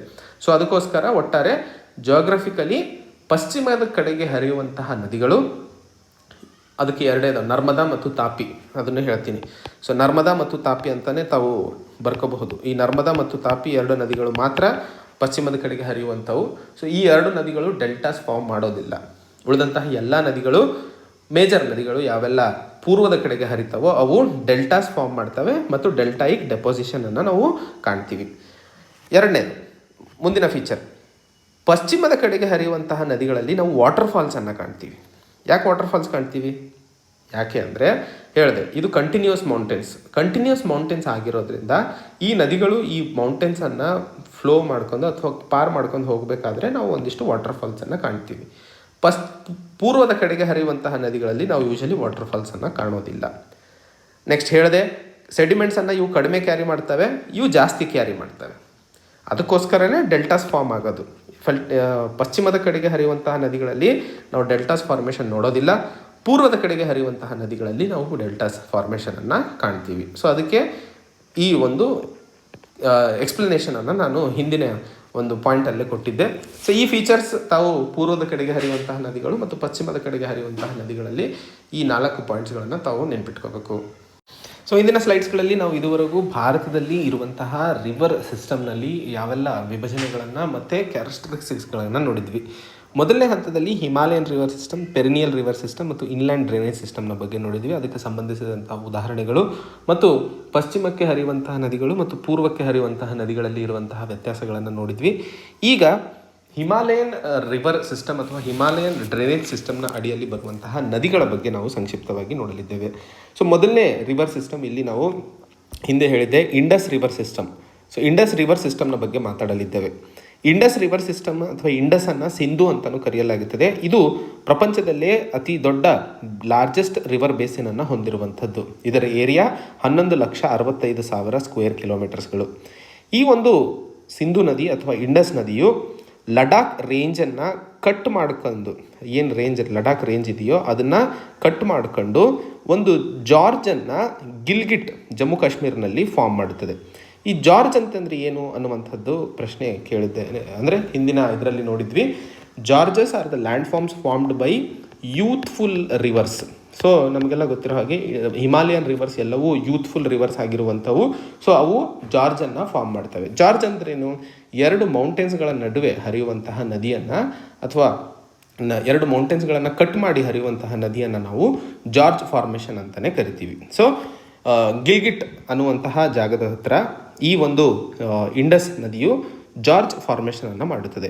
ಹಾಗೆ ಅಪ್ವರ್ಡ್ ರೀಜನ್ನಲ್ಲಿ ಅಂದರೆ ಈ ಜಮ್ಮು ಕಾಶ್ಮೀರ ರೀಜನ್ ಹತ್ರ ಇರುವಂತಹ ಟ್ರಿಬ್ಯೂಟರೀಸ್, ನಾನು ಹೇಳಿದೆ ಟ್ರಿಬ್ಯೂಟರೀಸ್ ಅಂದರೆ ಯಾವೆಲ್ಲ ನದಿಗಳು ಹೋಗಿ ಮೇನ್ ನದಿಗೆ ಸೇರ್ಕೋತಾವೆ. ಶೋಕ್, ಗಿಲ್ಗಿಟ್, ಜಸ್ಕರ್, ನುಬ್ರಾ, ಶಿಗರ್, ದ್ರಾಸ್ ಇವೆಲ್ಲ ಮೇಜರ್ ಟ್ರಿಬ್ಯೂಟರೀಸ್ ಅಪ್ವರ್ಡ್ ರೀಜನ್ನಲ್ಲಿ. ಸೊ ಈ ರೀಜನ್ನಲ್ಲಿ ಬರುವಂತಹ ಮೇಜರ್ ಟ್ರಿಬ್ಯೂಟರೀಸ್ ಅವು ನೆನ್ಪಿಟ್ಕೊಳ್ಳಿ: ಶೋಕ್, ಗಿಲ್ಗಿಟ್, ಜಸ್ಕರ್, ನುಬ್ರಾ, ಶಿಗರ್, ದ್ರಾಸ್. ತದನಂತರ ಸೌತ್ವರ್ಡ್ ಫ್ಲೋ ಮಾಡಬೇಕಾದ್ರೆ ಪಾಕಿಸ್ತಾನದ ಮಿತಾನ್ ಕೋಟ್ ಹತ್ರ ಪಂಜ್ನಾಡ್ ಅನ್ನುವಂತಹ ಒಂದು ಟ್ರಿಬ್ಯೂಟರಿ ಸೇರಿಸ್ಕೋದು. ಏನಿದು ಪಂಜ್ನಾಡ್ ಅಂತ ಹೊಸದಾಗಿ ಕೇಳ್ತಾ ಇದ್ದೀವಿ ಅಂತಂದರೆ, ಪಂಜ್ನಾಡ್ ಅಂತಂದರೆ 5 ನದಿಗಳ ಹೆಸರನ್ನು ಸೇರಿಸ್ಬಿಟ್ಟು ಪಂಜಾಬಲ್ಲಿ ಇರುವಂಥದ್ರಿಂದ ಇದನ್ನು ಪಂಜ್ನಾಡ್ ಅಂತಲೇ ಕರಿತೀವಿ. ಸತ್ಲಜ್, ಬಿಯಾಸ್, ರಾವಿ, ಚೆನಾಬ್ ಮತ್ತು ಝೇಲಂ ಈ 5 ನದಿಗಳ ಬಗ್ಗೆ ನೀವು ಕೇಳಿರ್ತೀರ. ತದನಂತರ ಪಂಜ್ನಾಡ್ ಮಿತಾನ್ ಕೋಟ್ ಹತ್ರ ಪಂಜ್ನಾಡ್ ಜೊತೆ ಸೇರ್ಕೊಂಡು ಈ ಇಂಡಸ್ ನದಿ ಕೊನೆಗೆ ಹೋಗ್ಬಿಟ್ಟು Arabian C East of Karachi ಹತ್ರ ಸಮುದ್ರದಲ್ಲಿ ಡಿಸ್ಚಾರ್ಜ್ ಆಗುವಂಥದ್ದು. ಈ ಒಂದು ಇಂಡಸ್ ನದಿ ಭಾರತದಲ್ಲಿ ಬರೀ ಲೇ ಡಿಸ್ಟಿಕ್ನಿಂದ ಮಾತ್ರ ಪಾಸ್ ಆಗುತ್ತದೆ. ನೆನ್ಪಿಟ್ಕೊಳ್ಳಿ, ಇದೊಂದು ಫ್ಯಾಕ್ಚುಯಲ್ ಪಾಯಿಂಟ್. ಇದು ಇಂಡಸ್ ನದಿ ಭಾರತದಲ್ಲಿ ಫ್ಲೋ ಆಗುವಂಥದ್ದು ಬರೀ ಲೇ ಡಿಸ್ಟಿಕ್ಕಿಂದ ಮಾತ್ರ, ಬೇರೆ ಯಾವ ಡಿಸ್ಟಿಕ್ಕಿಂದಲೂ ಫ್ಲೋ ಆಗಲ್ಲ. ತದನಂತರ ಅಪ್ವರ್ಡ್ ರೀಜನ್ನಲ್ಲಿ ಇರುವಂತಹ ಟ್ರಿಬ್ಯೂಟರೀಸ್ ಮತ್ತು ಸೌತ್ವರ್ಡ್ ಅಲ್ಲಿ ಇರುವಂತಹ ಪಂಜ್ನಾಡ್ ಅಂತಂದರೆ ಪಂಜಾಬಲ್ಲಿ ಹರಿಯುವಂತಹ 5 ನದಿಗಳನ್ನು ಸೇರಿಸಿ ಪಂಜ್ನಾಡ್ ಅಂತ ಅನ್ನುವಂಥದ್ದು ಅದು ಮಿಟಾನ್ ಕೋಟಲ್ಲಿ ಸೇರ್ಕೊಂಡ್ಬಿಟ್ಟು ಹೋಗಿ ಅರೇಬಿಯನ್ ಸಿಯಲ್ಲಿ ಫ್ಲೋ ಆಗ್ತಾ ಇರುವಂಥದ್ದು. ಇದು ಇಂಡಸ್ ರಿವರ್ನ ಬ್ರೀಫ್ ಡಿಸ್ಕಷನ್. ಸೊ ಇದಕ್ಕೆ ಸಂಬಂಧಿಸಿದಂತೆ ಒಂದಿಷ್ಟು ಕರೆಂಟ್ ಅಫೇರ್ಸ್ಗಳನ್ನು ನೋಡೋಣ. ಸೊ ಇಂಡಸ್ ವಾಟರ್ ಟ್ರೀಟಿ ಅಂತ ಹೇಳಿ ಇದ್ರ ಬಗ್ಗೆ ನೀವು ಬಹಳ ಕೇಳಿರ್ತೀರ. ಇಂಡಸ್ ನದಿಗೆ ಸಂಬಂಧಿಸಿದಂತಹ ಒಂದು ಟ್ರೀಟಿ ಇದು ಭಾರತ ಮತ್ತು ಪಾಕಿಸ್ತಾನದ ನಡುವೆ. ಈ ಒಂದು ಟ್ರೀಟಿಗೆ ಮುಖ್ಯ ಕಾರಣವಾಗಿದ್ದು ಭಾರತ ಮತ್ತು ಪಾಕಿಸ್ತಾನದ ನಡುವೆ ಆದಂತಹ ವಿಭಜನೆಯಿಂದಾಗಿ ಯಾವ ರೀತಿಯಲ್ಲಿ ಈ ಒಂದು ನದಿಯನ್ನು ಹಂಚಿಕೆ ಆಗಬೇಕು ಅನ್ನುವಂತಹ ವಿಷಯದ ಮೇಲೆ 2 ರಾಷ್ಟ್ರಗಳ ನಡುವೆ ಬಹಳಷ್ಟು ದಿನಗಳ ಕಾಲ ಘರ್ಷಣೆ ಮತ್ತು ಕ್ರೈಸಿಸ್ ನಡೆದಿತ್ತು. ಸೆಪ್ಟೆಂಬರ್ 19, 1960ರಲ್ಲಿ ವರ್ಲ್ಡ್ ಬ್ಯಾಂಕ್ನ ಸಹಭಾಗಿತ್ವದಲ್ಲಿ ಅಥವಾ ಮಧ್ಯಸ್ಥಿಕೆಯಲ್ಲಿ ಭಾರತ ಮತ್ತು ಪಾಕಿಸ್ತಾನ ಈ ಒಂದು ನೆಗೋಷಿಯೇಷನಿಗೆ ಮುಂದಾದರು. ಇದರ ಅಡಿಯಲ್ಲಿ ಭಾರತ ಈಸ್ಟರ್ನ್ ನದಿಗಳ ಮೇಲೆ ಅಂದರೆ ಈಸ್ಟರ್ನ್ ನದಿ ಸತ್ಲಜ್, ಬಿಯಾಸ್ ಮತ್ತು ರಾವಿ ಈ ನದಿಗಳ ಮೇಲೆ ಭಾರತಕ್ಕೆ ಪೂರ್ತಿ ರೈಟ್ಸ್ ಇರ್ತವೆ, ಎಕ್ಸ್ಕ್ಲೂಸಿವ್ ರೈಟ್ಸ್ ಭಾರತಕ್ಕೆ. ಆದರೆ ವೆಸ್ಟರ್ನ್ ನದಿಗಳಾದಂತಹ ಇಂಡಸ್, ಝೇಲಂ ಮತ್ತು ಚೇನಾಬ್ ಮೇಲೆ ಪಾಕಿಸ್ತಾನಿಗೆ ರೈಟ್ಸ್ ಇರ್ತವೆ, ಭಾರತಕ್ಕೆ ಲಿಮಿಟೆಡ್ ರೈಟ್ಸ್ ಇರ್ತವೆ. ಲಿಮಿಟೆಡ್ ರೈಟ್ಸ್ ಅಂತಂದರೆ ಕೆಲವೊಂದು ಇರಿಗೇಷನ್ಗೆ, ಪವರ್ ಪ್ಲಾಂಟ್ಸ್ಗಳಿಗೆ, ಲಿಮಿಟೆಡ್ ವಾಟರ್ ಸ್ಟೋರೇಜಿಗೆ, ಡೊಮೆಸ್ಟಿಕ್ ಮತ್ತು ನಾನ್ ಕನ್ಸಂಪ್ಷನ್ ಯೂಸಿಗೆ ಆಗಿರಬೇಕು. ಈ ರೀತಿಯ ಕಂಡೀಷನ್ಸ್ಗಳ ಮೇಲೆ ಲಿಮಿಟೆಡ್ ರೈಟ್ಸ್ಗಳನ್ನು ಭಾರತಕ್ಕೆ ಈ ನದಿಗಳ ಮೇಲೆ ಕೊಡಲಾಗಿತ್ತು.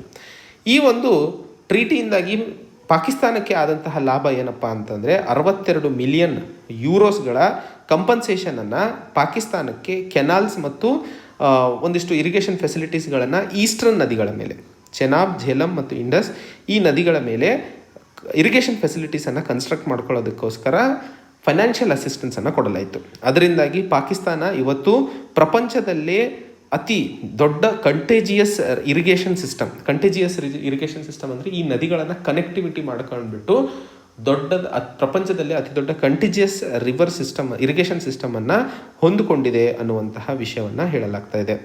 ಹಾಗೆ ಈ ಒಂದು ಇಂಡಸ್ ವಾಟರ್ ಕಮಿಷನ್ ಒಂದು ಸಕ್ಸಸ್ ಸ್ಟೋರಿಯಾಗಿ ಭಾರತ ಮತ್ತು ಪಾಕಿಸ್ತಾನದ ನಡುವೆ ಒಂದು ಒಳ್ಳೆಯ ಸಂಬಂಧಗಳನ್ನು ಮುಂದೆ ತಗೊಂಡು ಹೋಗೋದಕ್ಕೆ ಅನುಕೂಲವಾಗಿರುವಂಥದ್ದು. ಭಾರತ ಬಹಳಷ್ಟು ಸರಿ ಈಗ ಸದ್ಯಕ್ಕೆ 8 ಹೈಡ್ರೋ ಎಲೆಕ್ಟ್ರಿಕ್ ಪವರ್ ಪ್ರಾಜೆಕ್ಟ್ಗಳನ್ನು 144 ಮೆಗಾವ್ಯಾಟ್ಸ್ಗಳದ್ದು ಈ ಒಂದು ಇಂಡಸ್ ನದಿಯ ಮೇಲೆ ಲಡಾಖ್ ಟ್ರಿಬ್ಯೂಟರಿಯಲ್ಲಿ ಕಟ್ಟಬೇಕು ಅನ್ನುವಂತಹ ಪ್ರಪೋಸಲನ್ನು ಕ್ಲಿಯರ್ ಮಾಡಿರುವಂಥದ್ದು. ಈ ಹಂತದಲ್ಲಿ ಪಾಕಿಸ್ತಾನವೂ ಸಹ ಒಂದಿಷ್ಟು ತನ್ನ ವಿಜ್ಞಾಪನೆಗಳನ್ನು ಅಥವಾ ಅಪೋಸಿಷನನ್ನು ತೋರಿಸ್ತಾ ಇರುವಂಥದ್ದು. ಆ ಹಂತದಲ್ಲಿ ಭಾರತಕ್ಕೆ ಇರುವಂತಹ 3 ಆಪ್ಷನ್ಗಳು, ಮೊದಲನೇದು ಇಂಡಸ್ ನದಿಯಿಂದ ಏನು ನೀರು ಹರಿತಾ ಇದೆ ಅದನ್ನು ಬ್ಲಾಕ್ ಮಾಡೋದಾಗಿರಬಹುದು. ಬಟ್ ಅದರಿಂದಾಗಿ ಬಹಳಷ್ಟು ಬ್ಲಾಕ್ ಮಾಡಿದಾಗ ಯೂಶಲಿ ಡ್ಯಾಮ್ಗಳನ್ನು ಕಟ್ಟಬೇಕಾಗುತ್ತದೆ. ಡ್ಯಾಮ್ಗಳನ್ನು ಕಟ್ಟಬೇಕು ಅಂದರೆ ಬಹಳಷ್ಟು ಫಲವತ್ತಾದ ಭೂಮಿ ಅಥವಾ ಕೃಷಿಗೆ ಸೇರಿದಂತಹ ಭೂಮಿಯನ್ನು ಕಬ್ಜಾ ಮಾಡೋದ್ರಿಂದ ಭಾರತದಲ್ಲಿ ಅದರಿಂದಾಗಿ ಅನ್ರೆಸ್ಟ್ ಆಗಬಹುದು ರೈತರ ನಡುವೆ ಅನ್ನುವಂಥದ್ದು. ಸೊ ಮೊದಲನೇ ಆಪ್ಷನ್ ವರ್ಕ್ ಆಗಲ್ಲ. ಎರಡನೇದು, ಹೆಚ್ಚಿನ ಡ್ಯಾಮ್ಸ್ಗಳನ್ನು ಝೇಲಂ ಮತ್ತು ಚೇನಾಬ್ ಮೇಲೆ ಕಟ್ಟೋದ್ರಿಂದ ಪಾಕಿಸ್ತಾನದ ರೂರಲ್ ಪಾಪ್ಯುಲೇಷನ್ಗೆ ಬಹಳ ಇದರಿಂದ ಹೊಡೆತ ಬೀಳುತ್ತದೆ ಮತ್ತು ಮಾನ್ಸೂನ್ ಸಮಯದಲ್ಲಿ ಇನ್ನೂ ಹೆಚ್ಚಿನ ವಾಟರ್ ಶೇಖರಣೆ ಆಗೋದ್ರಿಂದ ಅದರಿಂದಾಗಿ ಭಾರತಕ್ಕೆ ನಷ್ಟವೂ, ಪ್ರಾಪರ್ಟಿ ಮತ್ತು ಜೀವಕ್ಕೆ ಅಪಾಯವೂ ಜಾಸ್ತಿ ಆಗುತ್ತದೆ. ಮೂರನೇ ಹಂತದಲ್ಲಿ ಈ ಡ್ಯಾಮ್ಗಳನ್ನು ಕಟ್ಟೋದಕ್ಕೆ, ಉದಾಹರಣೆಗೆ ಚೇನಾಬ್ ನದಿಯ ಮೇಲೆ ಕಟ್ಟಿದಂತಹ ಬಗ್ಲಿಹಾರ್ ಡ್ಯಾಮ್ ಏನಿದೆ ಇದು 25 ವರ್ಷ ತಗೋತು. ಸೊ ಡ್ಯಾಮ್ ಕಟ್ಟುವಂತಹ ಆಪ್ಷನ್ನು ಆ್ಯಕ್ಚುಲಿ ಫೀಸಿಬಲ್ ಅಲ್ಲ, ಸದ್ಯಕ್ಕೆ ಅಲ್ಲ, ಅದು ಲಾಂಗ್ ಟರ್ಮ್ ಪ್ಲ್ಯಾನ್ ಅಂತಲೇ ಕನ್ಸಿಡರ್ ಮಾಡ್ಕೋಬಹುದು. ಮತ್ತು ಪಂಜಾಬ್ ನದಿಗಳು ಏನು ಪಾಕಿಸ್ತಾನ ಕಡೆಗೆ ಹೋಗ್ತಿದ್ದಾವೋ ಅವುಗಳನ್ನು ಫ್ಲೋವನ್ನು ನಿಲ್ಲಿಸೋದಕ್ಕೋಸ್ಕರ ನಾನು ಹೇಳಿದ ಹಾಗೆ ಭಾಳಷ್ಟು ಫಾರ್ಮ್ಲ್ಯಾಂಡನ್ನು ತಗೋಬೇಕಾಗುತ್ತೆ. ಸೊ ಈ 3 ಆಪ್ಷನ್ಗಳು ಯೂಶಲಿ ವರ್ಕ್ ಆಗಲ್ಲ. ಯಾವುದೇ ಕಾರಣಕ್ಕೂ ಭಾರತ ಮತ್ತು ಪಾಕಿಸ್ತಾನದ ನಡುವೆ ಮಾತುಕತೆಯಿಂದಾಗಿ ಯಾವ ರೀತಿಯಾಗಿ ಇಬ್ಬರಿಗೂ ಲಾಭ ಆಗುವಂತಹ ಕ್ರಮಗಳನ್ನು ಮುನ್ಸಾಗುವಂಥದ್ದು ಒಳ್ಳೆಯದು ಅನ್ನುವಂಥದ್ದನ್ನು ಇಲ್ಲಿ ಅರ್ಥೈಸ್ಕೊಳ್ಳಬೇಕಾಗಿರುವಂಥದ್ದು. ಸೊ ಇಂಡಸ್ ನದಿಗೆ ಸೇರಿದಂತಹ ಟ್ರಿಬ್ಯೂಟರೀಸ್ಗಳ ಬಗ್ಗೆ ನಾವು ಹಿಂದಿನ ಆರ್ಟಿಕಲಲ್ಲಿ ನೋಡಿದ್ವಿ. ಅಪ್ವರ್ಡ್ ರೀಜನಲ್ಲಿ ಇರುವಂತಹ ನುಬ್ರಾ, ಗಿಲ್ಗಿಟ್, ಧಾರ್. ಸೊ ಅದೇ ರೀತಿಯಲ್ಲಿ ಡೌನ್ವರ್ಡ್ ರೀಜನ್ನಲ್ಲಿ 5 ಪಂಜ್ನಾಡ್ ಅನ್ನುವಂತಹ ನದಿಗಳನ್ನು ನೋಡಿದ್ವಿ. ಝೇಲಂ, ಚೇನಾಬ್, ರಾವಿ, BS, ಸಟ್ಲಜ್. ಸೊ ಅವುಗಳ ಬಗ್ಗೆ ಒಂದಿಷ್ಟು ವಿವರಣೆಯನ್ನು ಅರ್ಥ ಮಾಡ್ಕೊಳ್ಳೋಣ. ಪ್ರಿಲಿಮ್ಸಲ್ಲಿ ಈ ಒಂದು ಟ್ರಿಬ್ಯೂಟರೀಸಿಗೆ ಸಂಬಂಧಿಸಿದಂತಹ ಪ್ರಶ್ನೆಗಳು ಬಹಳ ಇಂಪಾರ್ಟೆಂಟ್ ಆಗಿರ್ತವೆ. ಮೊದಲನೇದು ಝೇಲಂ ನದಿಯ ಬಗ್ಗೆ. ಇದ್ರ ಬಗ್ಗೆ ನೀವು ಒಂದೊಂದೇ ಪಾಯಿಂಟ್ ಬರ್ಕೊಂಡ್ರೆ ಸಾಕು. ಎಲ್ಲಿ ಇದು ಒರಿಜಿನೇಟ್ ಆಗುತ್ತದೆ? ವೆರಿನಾಗ್ ಪೀರ್ ಪಂಜಲ್ ರೇಂಜಲ್ಲಿ. ಇದು ಶ್ರೀನಗರ್ ಮತ್ತು ಓಲಾರ್ ಲೇಕಿಂದ ಫ್ಲೋ ಆಗಿಬಿಟ್ಟು ಚೇನಾಬ್ ಜೊತೆ ಝೇಲಂ ನದಿ ಸೇರ್ಕೊಳ್ಳುತ್ತದೆ ಪಾಕಿಸ್ತಾನದ ಝಾಂಗ್ನಲ್ಲಿ. ಹಾಗೆ ಈ ಒಂದು ಊಲಾರ್ ಲೇಕ್ನ ಹತ್ತಿರ ಒಂದು ತುಲ್ಬುಲ್ ಪ್ರಾಜೆಕ್ಟನ್ನು ಕಟ್ಟಲಾಗಿದೆ ಝೇಲಂ ನದಿಯ ಮೇಲೆ. ಸೊ ಟುಲ್ಬುಲ್ ಪ್ರಾಜೆಕ್ಟ್ ನೆನ್ಪಿಟ್ಕೊಳ್ಳಿ. ಈ 3 ಒಂದೇ ಪಾಯಿಂಟ್. ಒಂದು, ರೈಸ್ ವೆರಿನಾಗ್ ಪೀರ್ ಪಂಜಲ್, ಶ್ರೀನಗರ್ ಊಲಾರ್ ಲೇಕಿಂದ ಫ್ಲೋ ಆಗುತ್ತದೆ. ಚೇನಾಬ್ ಜೊತೆಗೆ ಝಾಂಗ್ ಪಾಕಿಸ್ತಾನಲ್ಲಿ ಸೇರಿಕೊಳ್ಳುವಂಥದ್ದು ಪ್ರಾಜೆಕ್ಟ್ ಅಂತ ಬರ್ಕೊಂಡ್ಬಿಟ್ಟು ಟುಲ್ಬುಲ್ ಪ್ರಾಜೆಕ್ಟ್ ಅಂತ ಬರ್ಕೊಂಡ್ರೆ ಸಾಕು. ಎರಡನೇದು ಚೇನಾಬ್ ನದಿ. ಚೇನಾಬ್ ಟ್ರಿಬ್ಯೂಟರಿ ಇಂಡಸ್ನ ಅತಿ ದೊಡ್ಡ ಟ್ರಿಬ್ಯೂಟರಿ ಇದು, ಮೊದಲನೇದು ಪಾಯಿಂಟು. ಆ್ಯಂಡ್ ಚೇನಾಬ್ 2 ಸ್ಟ್ರೀಮ್ಸ್ಗಳು ಒಂದಾಗೋದ್ರಿಂದ ಚೇನಾಬ್ ನದಿ ಫಾರ್ಮ್ ಆಗುತ್ತದೆ. ಸೊ 2 ಸ್ಟ್ರೀಮ್ಸ್ ಅಂತಂದರೆ ಹೀಗೆ ಒಂದು ಚಂದ್ರ ಒಂದು ಭಾಗ 2 ಸೇರಿಕೊಂಡು ಮಾಡುವಂಥದ್ದು ಚೇನಾಬ್ ನದಿ. ಸೊ ಚಂದ್ರ ಮತ್ತು ಭಾಗ ಅನ್ನುವಂತಹ 2 ಟ್ರಿಬ್ಯೂಟರೀಸ್, 2 ಸ್ಟ್ರೀಮ್ಸ್ಗಳು ಹಿಮಾಚಲ್ ಪ್ರದೇಶದ ಕೇಲಾಂಗ್, ತಾಂಡಿ ಹತ್ತಿರ ಜಾಯಿನ್ ಆಗೋದ್ರಿಂದ ಅಲ್ಲಿಂದ ಚೇನಾಬ್ ನದಿ ಫ್ಲೋ ಆಗುತ್ತದೆ. ಇದರ ಮೇಲೆ ಸೆಲಾಲ್, ದುಲ್ಹಸ್ತಿ, ಬಗ್ಲಿಹಾರ್ ಹಿಂದೆ ನೋಡಿದ್ವಿ. 25 ವರ್ಷ ಬೇಕಾಗಿತ್ತು ಈ ಒಂದು ಡ್ಯಾಮ್ನ ಕಟ್ಟೋದಕ್ಕೋಸ್ಕರ. ಸೊ ಈ 3 ಹೈಡ್ರೋ ಎಲೆಕ್ಟ್ರಿಕ್ ಪ್ರಾಜೆಕ್ಟ್ಸ್ಗಳನ್ನು ಈ ನದಿಯ ಮೇಲೆ ಕಟ್ಟಲಾಗಿದೆ. ಬಗ್ಲಿಹಾರ್, ದುಲ್ಹಸ್ತಿ, ಸೆಲಾಲ್. ಮೂರನೇದು ರಾವಿ ರೋಹತಾಂಗ್ ಪಾಸ್, ಕುಲ್ಲು, ಹಿಮಾಚಲ್ ಪ್ರದೇಶದಲ್ಲಿ ಒರಿಜಿನೇಟ್ ಆಗುವಂತಹ ನದಿ ಇದು. ಈ ಒಂದು ನದಿ ಚಂಬಾ ವ್ಯಾಲಿಯಿಂದ ಫ್ಲೋ ಆಗಿಬಿಟ್ಟು ಚೇನಾಬ್ ಜೊತೆ ಸೇರಿಕೊಳ್ಳುತ್ತದೆ. ಸಿರೈ ಸಿಧು ಅಂತ ಹೇಳಿ ಪಾಕಿಸ್ತಾನಲ್ಲಿ ಇರುವಂತಹ ಒಂದು ಜಾಗ. ಅದರ ಜೊತೆಯಲ್ಲಿ ಈ ಒಂದು ನದಿ ಇಂಡಿಯಾ ಮತ್ತು ಪಾಕಿಸ್ತಾನದ ನಡುವೆ ಬೌಂಡ್ರಿಯನ್ನು ಫಾರ್ಮ್ ಮಾಡುತ್ತದೆ. ಸೊ ಭಾರತ ಮತ್ತು ಪಾಕಿಸ್ತಾನದ ನಡುವೆ ಇರುವಂತಹ ಬೌಂಡ್ರಿಯಾಗಿ ರಾವಿ ನದಿ ಇದೆ ಅನ್ನುವಂಥದ್ದು ನೆನ್ಪಿಟ್ಕೊಳ್ಳಿ. 4ನೇದು ಬಿಯಾಸ್ ನದಿಯ ಬಗ್ಗೆ ಮಾತಾಡಬೇಕು ಅಂತಂದರೆ ಇದು ಒರಿಜಿನೇಟ್ ಆಗುವಂಥದ್ದು ರೋಹ್ತಾಂಗ್ ಪಾಸ್ ಬಿಯಾಸ್ ಕುಂಡ್ನ ಹತ್ರ. ಸೊ ರೋಹ್ತಾಂಗ್ ಪಾಸ್ನಲ್ಲಿ ಬಿಯಾಸ್ ಕುಂಡ್ ಹತ್ರ ಇದು ಒರಿಜಿನೇಟ್ ಆಗುವಂಥದ್ದು. ಈ ಒಂದು ನದಿ ಕುಲ್ಲು ವ್ಯಾಲಿಯಿಂದ ದೌಲ್ದರ್ ರೇಂಜ್ನಲ್ಲಿ ಫ್ಲೋ ಆಗುತ್ತದೆ. ತದನಂತರ ಈ ನದಿ ಹೋಗಿಬಿಟ್ಟು ಸತ್ಲಜ್ ನದಿಗೆ ಸೇರಿಕೊಳ್ಳುತ್ತದೆ ಪಂಜಾಬ್ನ ಹರಿಕೆ ಹತ್ರ.